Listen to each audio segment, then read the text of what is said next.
Okay, everyone, good morning or good afternoon, wherever you are. We are about to begin Moshiach Matters class. I think number 125 or 124. In any case, we've been talking about the last two classes about a fascinating midrash. We're holding over here in the story of the birth of Yaakov and Esav. And the pasuk tells us, the verse tells us, Perek Chavhei, pasuk Chavav, in chapter 25, verse 26, it speaks about the second one, who is Yaakov, the younger one, being born, Jacob. And when he comes out, afterwards his brother comes out, and his hand is holding on, Ba'akev Esav, in the hand of Esav. Vayikra Shema Yaakov, they called his name Yaakov, and Yitzchak was 60 years old when they were born. So we were talking about a midrash already the last 2 weeks, and I'm going to continue today because I've hardly ever found a midrash that gets so much attention. That means there's such deep secrets in this midrash that's something that needs to be understood and appreciated. This is the Medrash in Medrash Rabbah, and again I'm going to read it again for those who didn't maybe listen to the last week's class. It says, a hegmoin echod, a hegmoin is a ruler, asked Chad min ilon de Beis Saluni. He asked from one of the sages of Beis Saluni, he said, Amaloi sete mi toifes hamalchus acharenu. Who is going to take the kingdom after us? This is a Romans. The Romans are the descendants of Esav. And they're the ones that were destroyed the Holy Temple and initiated the exile of the Jewish people that we have yet to completely emerge from. And they asked the Jewish sages, the descendants of Yaakov, who is going to grab the kingdom after us? And the way he answered him was, Avin Nayar Cholok. He took a clean piece of paper. It's a very strange answer. Instead of just answering him, he answered him from our verse, that Yaakov, in the end, which is referring to the descendant of Yaakov, which is Moshiach, is going to take the kingdom back from Rome. And again, as we discussed in earlier classes, Rome translates into a religion. It translates into the Western world, basically Christianity, and which has dominated, and the Jewish people have been in exile amongst the Christian nations, the Western nations, and most of the time it was with a lot of abuse and a lot of suffering. Thank God we're living in a land of kindness, a land of compassion, the United States of America, that has been a tremendous blessing to the Jewish people. But yet, it's still the very, very last leg of the kingdom of Esav. So they asked, who's going to take over after us? So the sage, instead of giving an answer, he went and he took out a clean piece of paper. Natal Nayar Chalak, he took out a clean piece of paper, and he took a pen or a quill, and he wrote these words. Afterwards, his brother came out, and his hand is holding on to the heel. That's what he wrote. So the Medrash continues. They said, take a look. Old words, ancient words coming out from a new sage. And then the Medrash continues. This is all coming to make you be aware, and you should know how much pain this tzaddik had. And the Medrash obviously is very, very cryptic. What does it mean? Why did he need a new piece of paper? I mean, obviously he's answering him, in the end we're going to take it back. Fine. But why does he need a new piece of paper? And what does this mean, this whole conclusion? Why does he have to write it? Why couldn't he say it? And then the question was, what did they mean, old words from a new sage? And what does it mean in order to inform you how much pain the tzaddik had? Who needs to inform you? Who is the tzaddik that has this pain, and so on and so forth? So we discussed this in the last two classes. I'd like to add another few fascinating and really interesting, because I think we are in history right now at this very moment. We're at the moment of transition.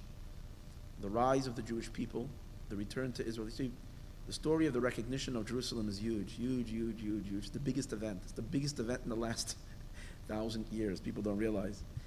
It's the conceding of the most powerful nation in the world, the United States of America, that Moshiach can come. That's really what it is.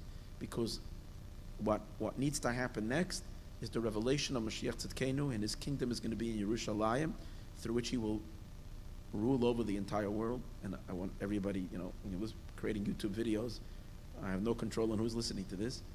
It's actually important for people to realize that this sovereignty and this kingship of Moshiach is a blessing for the entire world. It's not, God forbid, any kind of it's not coming to harm anybody. It's only coming to enhance the life of all of humanity and all of the world.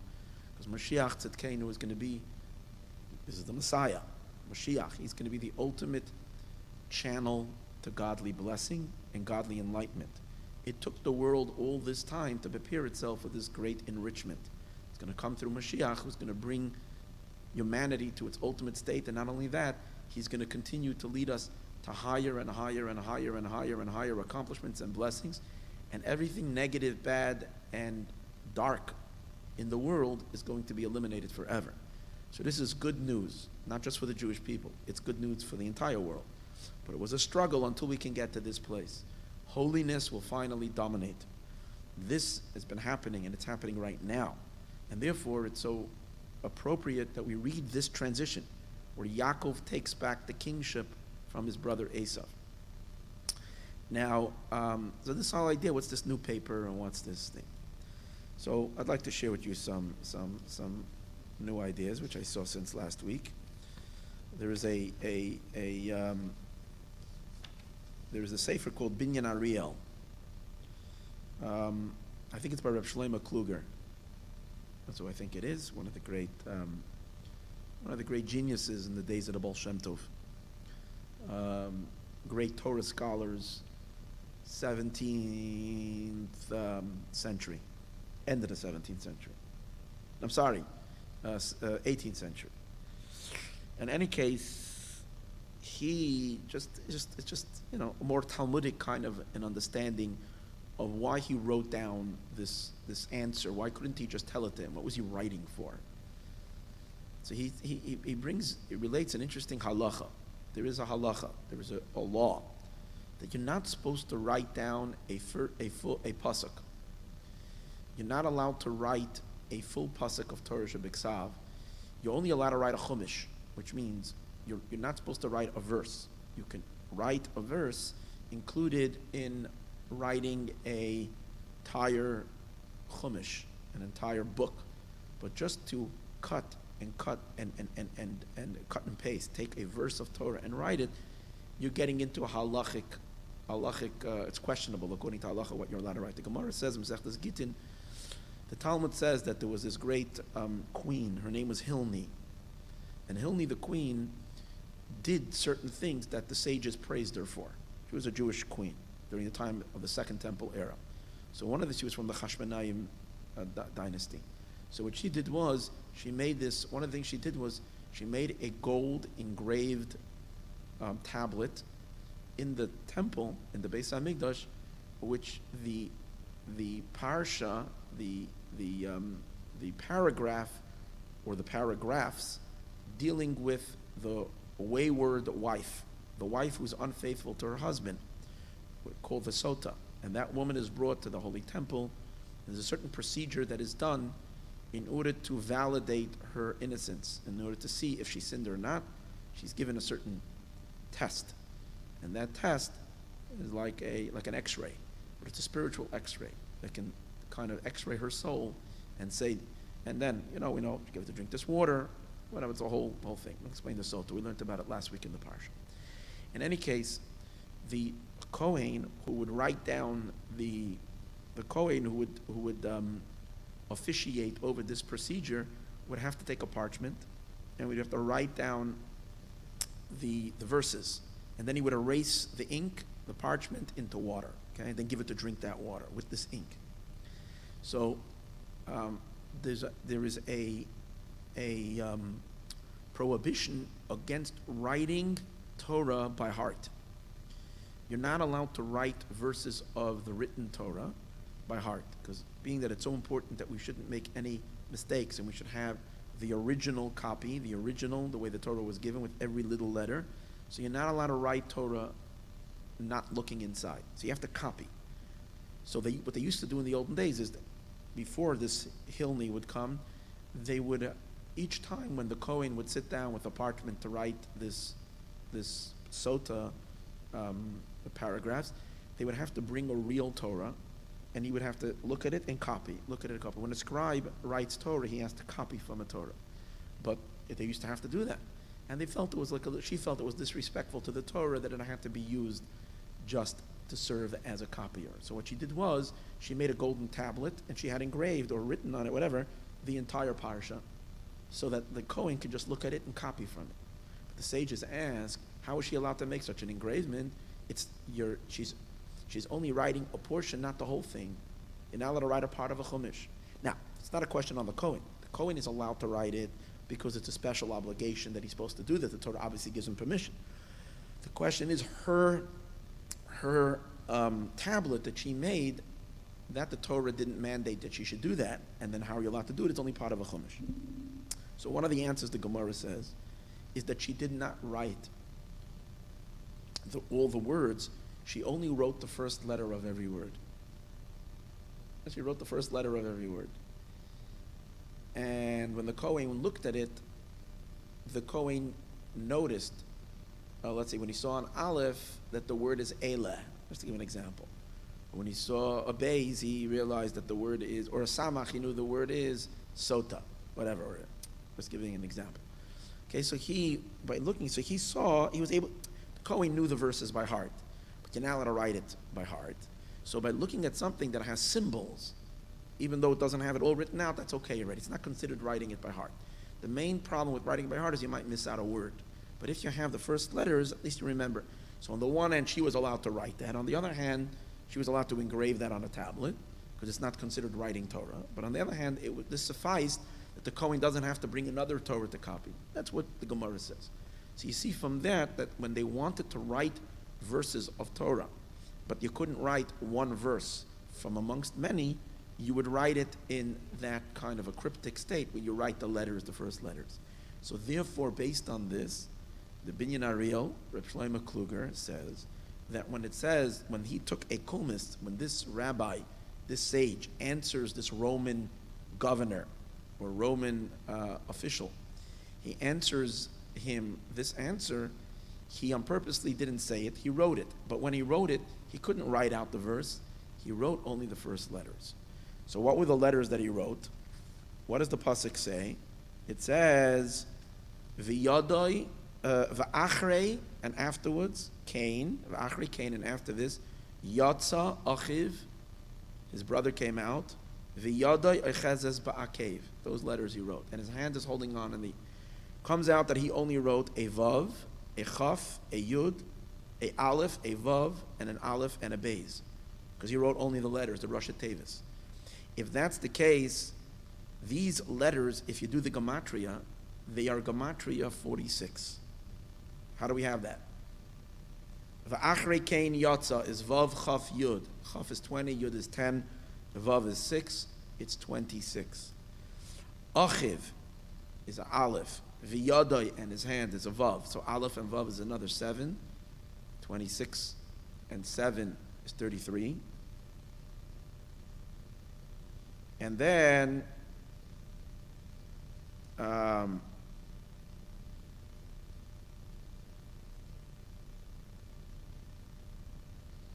on, what do we have over here? What did I skip? No. Vav and Kaf is yes, 20. No, I'm sorry, that was my mistake. I made a mistake, okay. It was 36, not 26. Then the Aleph is 37. The Vav from V'yadai is another 6, is 43. And the Aleph is 44. And the word Ba'akev is another 246. Yeah, I know it was correct, but okay, so it's 46. And he says 46 is the exact gematria of the first letters of Moshiach ben David. So Moshiach is a mem, and then ben David, the Beis and the Dalet. So therefore, Moshiach ben David is 46. Not the whole word, but just the Rosh Tevis. So when he showed it to him, he was showing him these, and obviously it was a symbolic exchange. You're asking me who is going to take over. I am telling you it's Moshiach ben David. Or he says, instead of saying the acronym from the words Moshiach ben David, we can say Malchus Beis David, the kingdom of David, which is also Mem Beis Dalet, which again is 46. So 46 is an important number in that sense. And that's what he showed it to him. Okay, that's just a nice pirush of why he showed it to him. The Chakal Yitzchak, who was a great Chassidic master, as the Spinker Rebbe, was a great tzaddik, just has a very beautiful explanation on this whole idea of Yaakov holding on like cave Esav, to the hand, to the heel of Esav. And he explains it, and he says, what was the idea that Yaakov was holding on in Esav's heel? Again, and this will also explain this dialogue between Yaakov and you see, Yaakov and Esav are a reincarnation of two other forces that are here, primordial forces at the beginning of creation.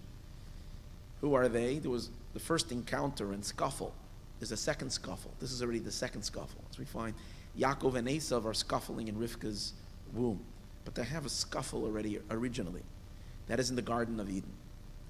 Yaakov, we know the root of Yaakov. Yaakov, it says, Shufra de Yaakov, it says in Zohar, that the appearance of Yaakov was similar to the appearance of Adam. And because just like Adam Arishon had all Jewish souls included in him, Yaakov also had he's a father of all the Jewish people, he has all the souls of Israel included in him. So he is in a sense, a reincarnation of Adam. Who's the confrontation? The confrontation in Garden of Eden was between Adam and the snake. Even though the snake doesn't come directly to Adam, doesn't come to Adam, he comes to Chava, he comes to Eve. But his intention was to get Adam Arishon to sin, just to use Eve as a means to get in. He used Chava as a means to get in. But his first initial intention is to go and to get Adam Harishon to sin. After the episode, and he managed somehow to creep in, God, Hashem, curses the snake. And in the curse that Hashem gives to the snake, Hashem says to the snake,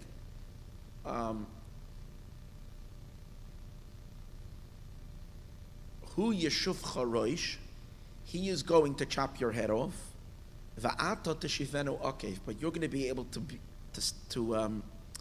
bite him. You're going to be able to afflict a wound on his heel. So he will hit your head, but you'll get him on the heel. So what is the deeper meaning of this? It means that the power of the unholy is extra. It has a greater power. It has a greater ability to inflict and to harm the legs. And that has very, very, very deep significance.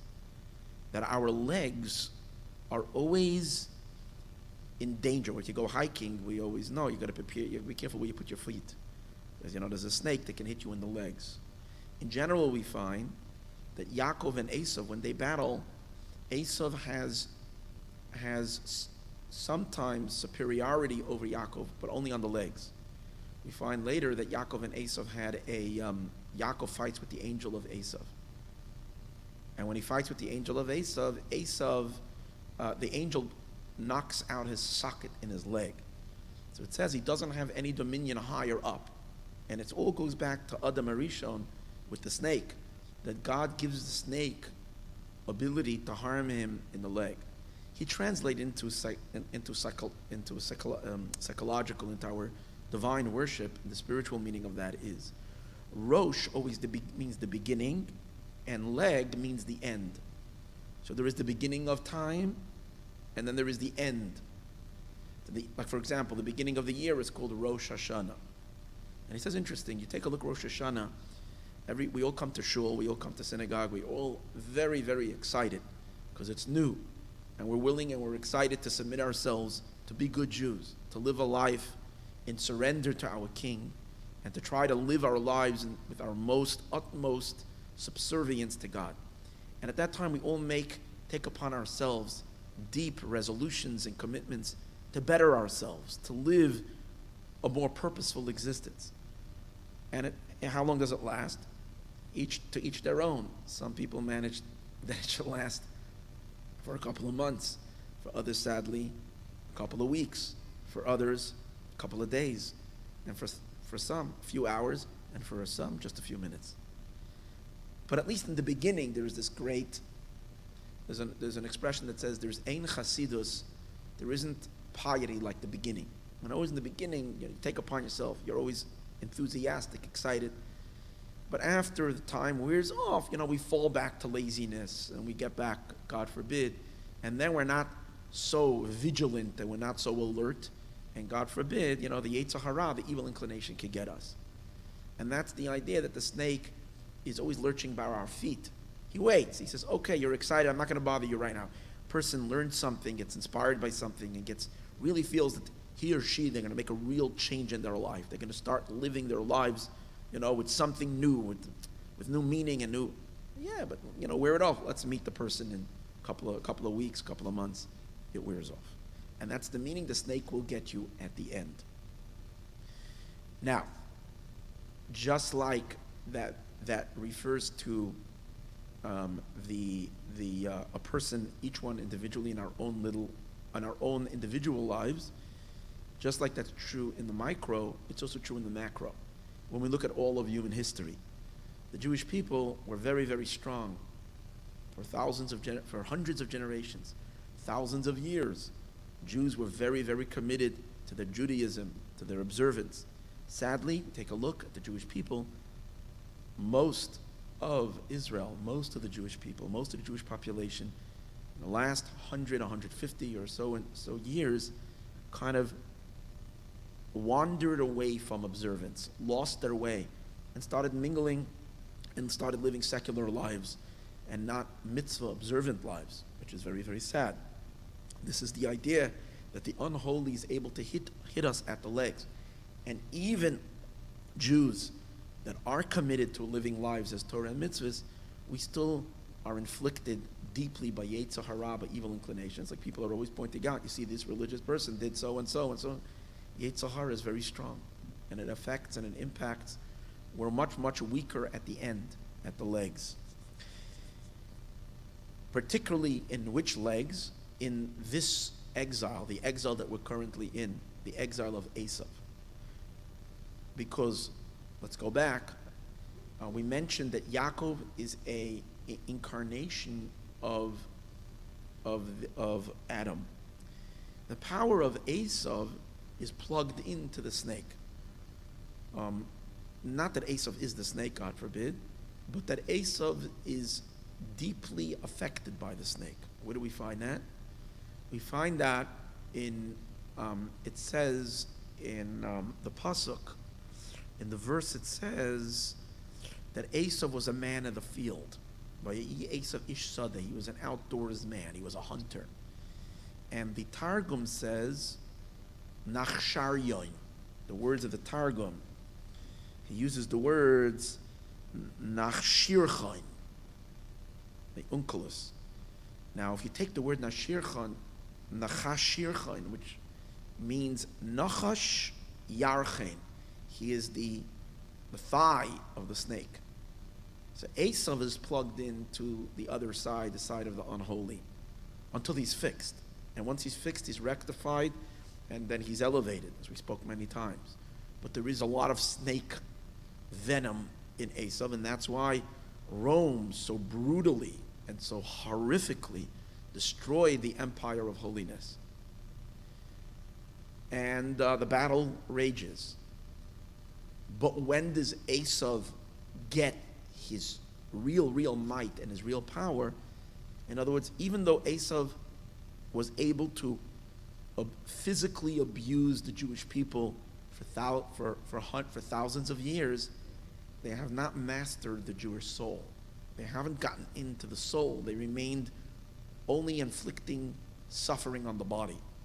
But in the end of the exile, Esav manages to infiltrate into the innermost, into the souls of Jacob. That's called the feet. I also mentioned on Shavuos, and that's why, as we said before, when Esav fights with Yaakov, he injures him on the legs. The period of time before Moshiach comes is called Ikvasa de Mashiach. It's called the heels of Mashiach. Mata raglin beraglin. It's when the feet are fighting with the feet. That's why today's day is the most common, the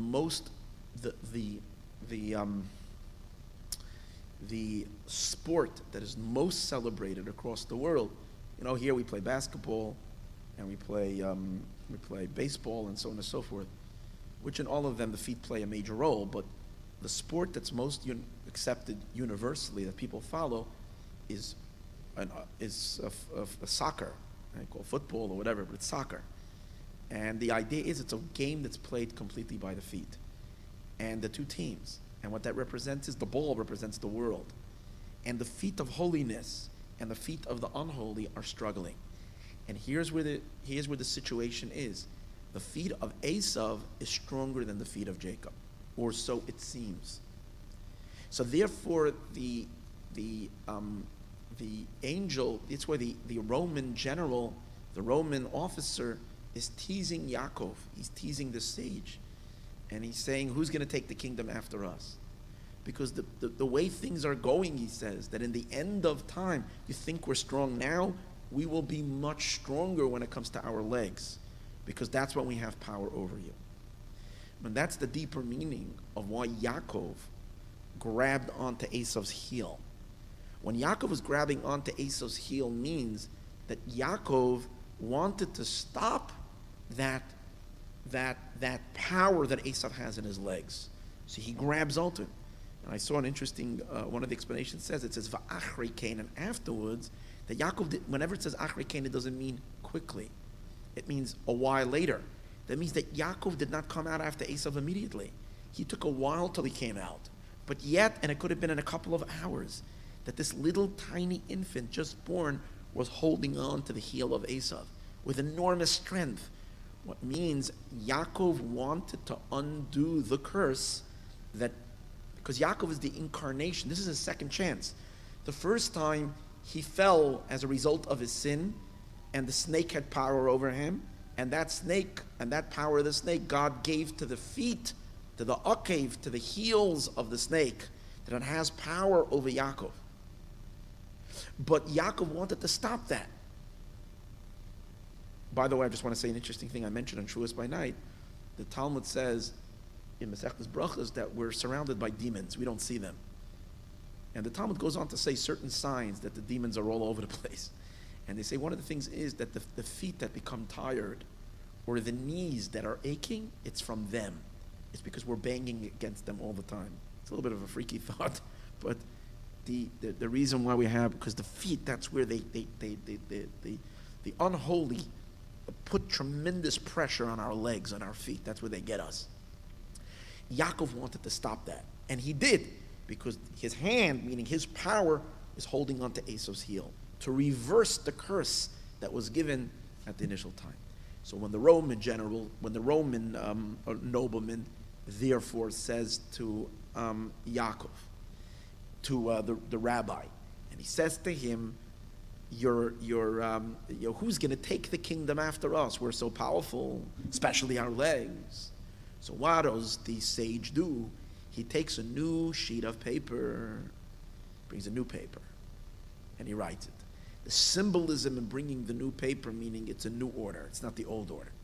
You're right that the original story that God wrote, which means in creation, when God created Adam, which is the representative of holiness, and it created the snake, which is representative of the unholy, and they clashed over there. Adam, the holiness, has power in the head at the top. There's more power to the holy, but not at the bottom. At the bottom, holiness is weaker than Esau. That's the first initial story. But when they were born again a second time, which means as this battle of holy and the unholy resurfaces into the world for their second bout, for their second wrestling, in their second matchup, Yaakov v'yada yechezes b'akez Esau. Yaakov, the Jewish people, Israel, has strength over the Akev of Esav, over the heel of Esav, which means that even though we might take a little bit of a beating, but in the end we will prevail. Holiness will prevail over the unholy. Even in that game of soccer, even at that game, even in that matchup of legs to legs, where it seems like Esav is stronger. That's the idea. He, by the way, he says an interesting concept. He says that when he took a new paper, so the newness means it's a new story. It's not the old story. Don't bring me back to the original time, because the rules of the game have changed the second time around with Yaakov and Esav. That was the idea. But he also emphasizes the idea that he took out Nayer Chalak. In Hebrew, the word new papers is Nayer Chalak. You do the gematria of that. He says it's gematria of 408. 408 is a very important symbolic number referring to the redemption. The Zohar says that the redemption is going to happen in the year 6,408. I'm sorry. In the sixth millennium, the year 5,000. Those are the 5 millenniums, and we enter into the sixth millennium, year 408. That was a year that the Jewish people waited desperately for the redemption, and it turned out to be the most horrible year for Israel. That was the year of the rise of the Chmielnicki pogroms, and somehow it devastated the Jewish people so much because people were expecting the redemption to happen, and for some reason it didn't happen. But there is something mysterious about the number 408. Obviously the Zohar is not wrong, it's just that we will one day find out what the significance of this 408. We also see it, the number 408 is hinted to in Parshas Acharei Mos. It says, Bezos Yavoy Aaron El HaKodesh. With this Aaron should come. Bezos is 408. We discussed it another time. Just interesting. He says, Nayer Chalak, a new paper, is Gematria 408. That's his thought. Some other commentary on this Midrash, again, and this is again so important because we're dealing with this idea. Is from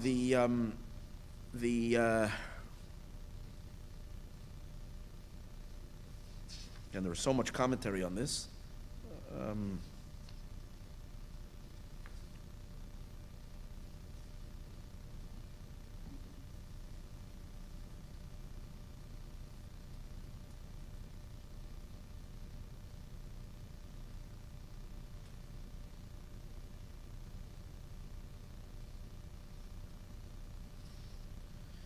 There's a Sefer Shevet Sofer. And he has two ideas, but I'm going to mainly share with you the second one. He says, when a person, I think I touched upon this last week, but it's a very important idea. Coming out of a 2,000-year exile, of being battered and broken, and then, you see the Jewish people have returned to the land of Israel, and the regrowth, and the rebirth, and now, as we're seeing the restoration of the glory of Jerusalem, of Yerushalayim, and so on and so forth.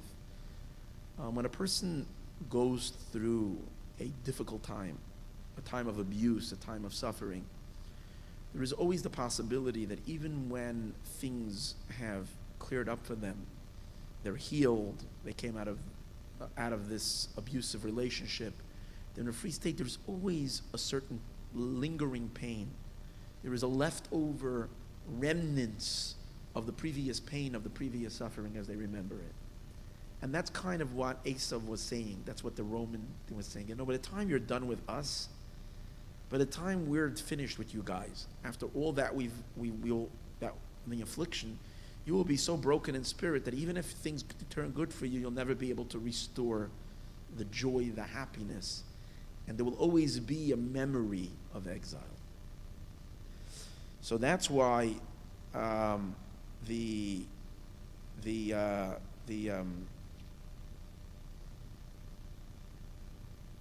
says in the future redemption that's going to be,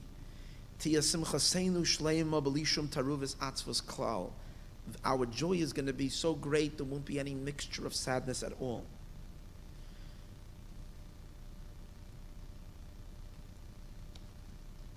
And that's the meaning that he wrote it on a new piece of paper. The new piece of paper means there's no trace. There's no trace of exile. There's no trace of suffering. There's no trace of darkness. In continuation to that theme, I also saw from the Arugas Aboisim, that's my wife's actually grandfather, a great rabbi, Moshe Greenwald, from great rabbi in Hungary. So he's following the same theme of the new paper representing a newness, but he takes it to a whole new level of appreciation, to a whole deeper understanding.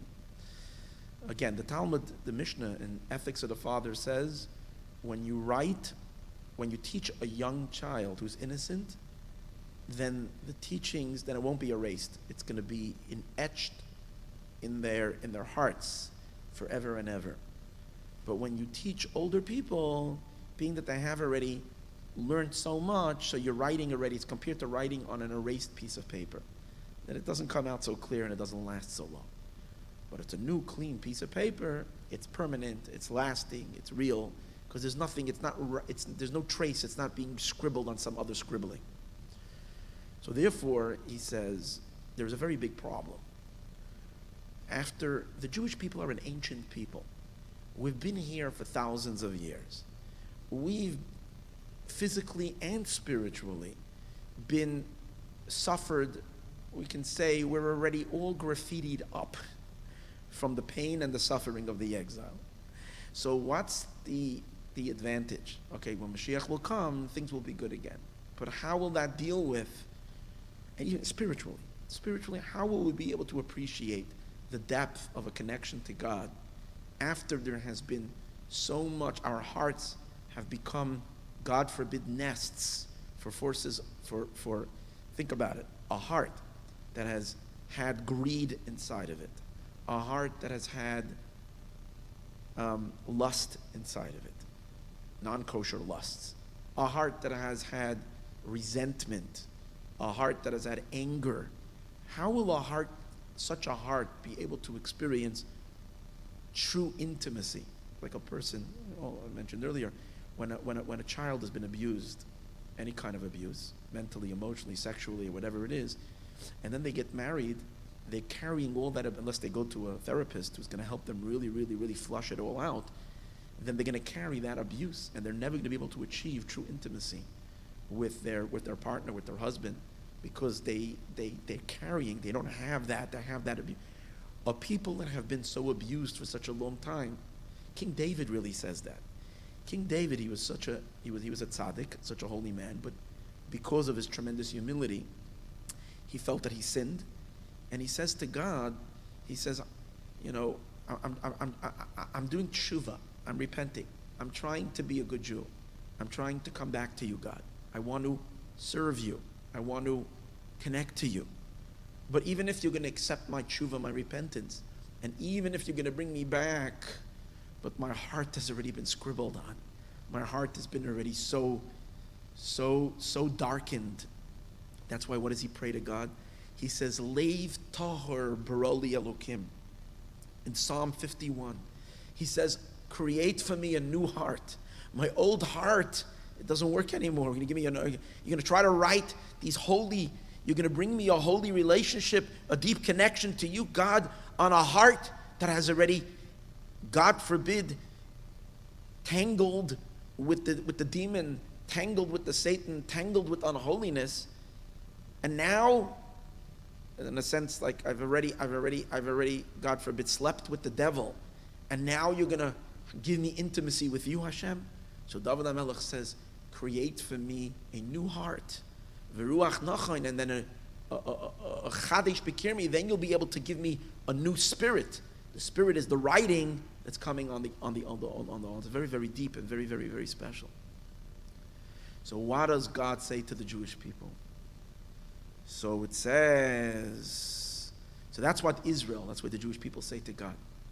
We know that when Moshiach will come, when the redemption will come, it says, V'zarakti aleichem mayim tohorim. God says, I will purify your heart. I will sprinkle upon you purifying waters, utahartem, and you will become pure. I will cleanse your heart. I will purify your heart. I'll give you a new beginning. You'll be purified. But Israel says to Hashem, good for the purification, but this heart has already been, this heart has gone through so much darkness. So what is Hashem? That's why Hashem says, I'm going to give you a Ruach Hadasha. It's actually a verse. It says, V'ruach Hadasha etein b'kirbechem. A new spirit I'm going to give. It's going to be all new. There isn't going to be a trace of that old pain and suffering. But not only that, he takes it to a whole new level. It says, there's a verse in Isaiah and Yeshaya where it says, Ki kasher hashamayim achadashim va'aretz achadasha ashani oiseh. That when Moshiach will come, there's going to be a new heaven and there's going to be a new earth. It's the same world. We're not expecting a new world, but yet God says it's going to be a new heaven and a new earth. When we think about this world, and we think about all the bloodshed, and all the atrocities, and all the lies, and all the deception, and then a time will come when there will be a global tshuva, there will be a global transformation, and all of mankind will drop their hatred, and they'll drop their jealousy and greed, and all of mankind will welcome a new spirit, a connection, but the problem is the earth. The world is already so much graffiti on it from the past. So what's going to be? What's going to be? How are we going to experience that we shouldn't take these dark memories into the redemption? So here again the promise is, Eretz HaChadasha, God says, I'm going to renew the earth. I'm going to renew the heavens. It's going to be a crisp, clean heaven, a new earth, not an old earth. There is no graffiti. It's as if it's a new earth and a new heaven. Asher ani oiseh, God says, I'm recreating heaven and earth for that new world of Moshiach. Don't worry that this is going to come over. And that's the significance of him taking that new piece of paper and showing it to him.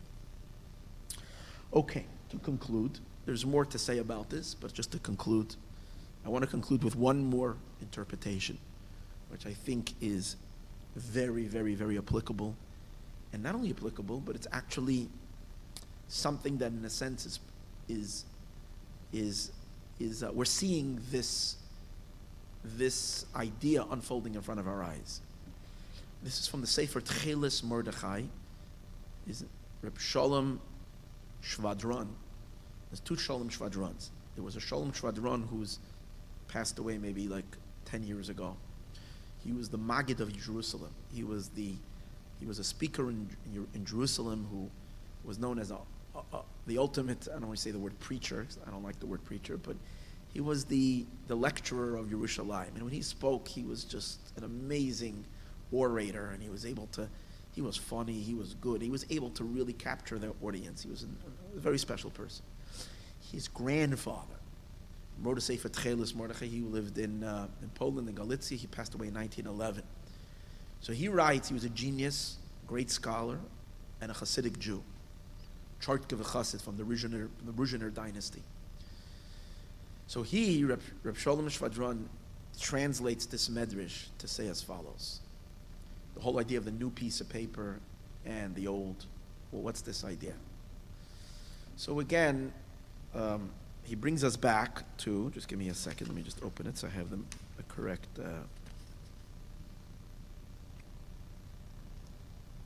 What is the idea that the man says? You see new words, old words, ancient words coming from a new sage.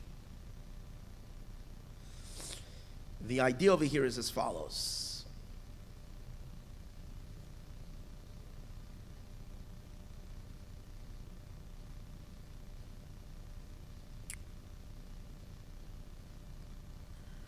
The Talmud states in Masechtas Avodah Zarah, they asked Rabbi Yeshua, I think it was the sages of Athens, asked Rabbi Yeshua, how come we find that goats, whenever there is a flock of animals that are going, so animals usually are mixed, you have goats and sheep. So you always see that the goats run ahead and and the sheep come afterwards. The sheep are slower. The goats run. They're a little bit more lebedik. They got a little more energy, the goats. And they race out in the front. And the sheep come behind. And he answered, well, that follows the order of creation. First there's darkness, and then there's light. If you look at creation, you see God first made darkness, and then Hashem made light. Goats are black, and the sheep are white. So what was the deeper symbol? There's a lot spoken about it. What's the deeper symbolism behind it? Kabbalistically, it goes back to the idea that there is gevura and there is chesed. Gevura is the powers of discipline, the powers of restraint. Chesed is the powers of kindness. And the way it unfolds in creation, that first God exercises his constraint, and then he illuminates his kindness. But as that translates throughout all realms of existence, it translates into our world, that evil has its power first, and then there is holiness, and then there is goodness. First there is concealment. Evil thrives on concealment, and then there is revelation. Yaakov and Esav, so goats. So you know that goat is an interesting thing. You take a look at all depictions of demons, and there's always that picture of goats. Sa'ir, the goat is related to the Sitra Achra, to the other side. That's why when we bring about the atonement on Yom Kippur, we take a goat and we give it as it's called a scapegoat. We throw it down, which is Kabbalistically it's a little, we throw a bone to the other side. We give the Satan, we give him a little something. Whatever, there's deep Chassidic and mystical ideas behind that, why that happens. But the goat represents the other side. Esav is called goat. Why? When Esav was born, it says that he was covered with hair, and the Torah refers to him as he was a ish sa'ir. He's a man covered with hair. Sa'ir also means goat. So Esav is associated with the goat. Yaakov, when he worked by his uncle Lavan's house, you see he's working with the sheep all the time. Kvasim and so on. Yaakov is compared to sheep. And sheep are white. And the idea that the goat goes before the goats always run ahead, that's the order of life. Is that the power that there is to the Esav world precedes Jacob. It precedes Yaakov. Their power is first, and then comes Yaakov. But the question is, the final transitioning, when Yaakov is going to take power back from Esav, how is it going to happen? So the Roman nobleman asked the Jewish sage, he says, "Mit toifes malchus acharenu." First of all, he says, take a look at our power. Our power is so strong, we're lasting and lasting. Who will ever take it over? On that, he's showing him the verse that Yaakov is like the sheep, the white one. And that's why he takes a clean piece of paper, Nair Chalak. He says the clean piece of paper is white. He's representing that the whiteness comes after the darkness. That in the end, the white will prevail, which represents the holy will prevail over the unholy. It will follow. He took a clean piece of paper and he wrote it. But the question that he asked him was, and this is the point where I wanted to get to. He says, "Mi toifes, who will grab the kingdom after us?" And Yaakov says, and the sage answers, "No, you're getting it wrong. There won't be a grabbing. Yadai oichezes bake." His hand is holding on in the heel of Esav. What's the idea that he's holding on to the heel? So let me add one more piece to the puzzle, which is important to know. Feet, heels, according to him, and he brings this from some other, represent the order of nature. Where do we find that idea that feet represent the order of nature? The natural world. Where do we find that? We find that when our grandfather Abraham, Avram Avinu, remember that when the three guests came to visit him, it says that Avram thought that these three guests were Arabs. They were angels, but they were dressed like Arabs, and they bowed down to the dust of their feet. That's why he tells them to wash their feet, because you're not allowed to take. Avram was very careful with idolatry. They bow down to their dust of their feet. So everybody asks the question, what do you mean bow down to? It's the most ridiculous thing to bow down to. It's one thing, What kind of, you bow down to the sun, you bow down to the moon, it makes sense. At least a mistaken sense. But to bow down to the dust of your feet? So the explanation is they believed in nature. They basically you'd say all the scientists today are bowing down, meaning to believe that all there is nature. And that's the dust of the feet. Feet is, what's the repetition. The things evolve, the occurrence of all causes, what you kick up when you're walking. So that's the dust of feet. So the dust of feet represent the natural order. So now let's take it back. When Yaakov is holding on to the feet of Esav, he says that means that the way Yaakov is going to take the kingdom is not by grabbing him, meaning it's not through divine, it won't be an apparent external divine intervention, but it will be of a more natural order, a natural progression, and meaning to say that Esav himself, will assist in the rebuilding of the temple, or rebuilding of Jerusalem, like we mentioned other times from Rabbeinu Bachai that Esav is going to build it, and finally in the end, and then finally the miracles will kick in afterwards, and then Moshiach will appear. He brings an interesting idea. He brings this from the Jerusalem Talmud, in Masechtas, and it's in Masechtas Meiser Sheni. So the Tosfos Yom Tov, one of the commentaries on the Mishnah, brings this, which is a really chiddush, a very big thing. He says, "V'nimtza." Hold on over here. He brings the Yerushalmi, "Shebeis Hamikdash asad libanes koydem malchus beis David." Before the kingdom of David is going to really take full, the Davidic kingdom is fully going to rise, first the Beis Hamikdash is going to be built. From the Jerusalem Talmud. How is it going to be built? If there's no Jewish kingdom, how is it going to be built? So the idea is that it's going to be some kind of a process where the nations themselves, and primarily Esav, which today's days we can see as the American government, is the final conclusion of Esav.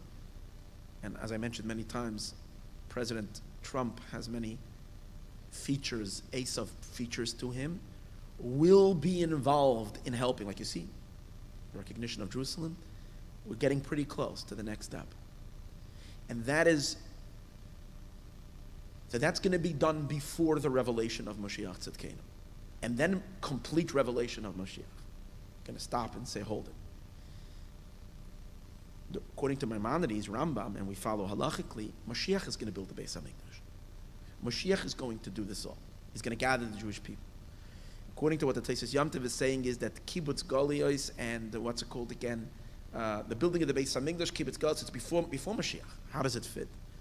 So, I once mentioned in a while ago in a class, the fifth Chabad Rebbe, Reb Shalom Dov Ber, deals with this Tosfos Yom Tov, and what seems to be the idea that in which he brings forth is that there's two stages in Moshiach. There is a stage of Moshiach that he's working kind of from behind the scenes, and there is a higher stage, he says, after the Beis Hamikdash will be built, Moshiach is like, will emerge as David. He says until that time he's called Ben David, but that time he's called David. So it would come out and then to reconcile, in the way I see it, it makes perfect sense by me, what we are seeing happening right now in the world, beginning with the 2016 election and the total transformation, this is Moshiach already doing. The American government is now being directed by a higher force, and that's the messianic power that's now driving. That's why it's making the country crazy.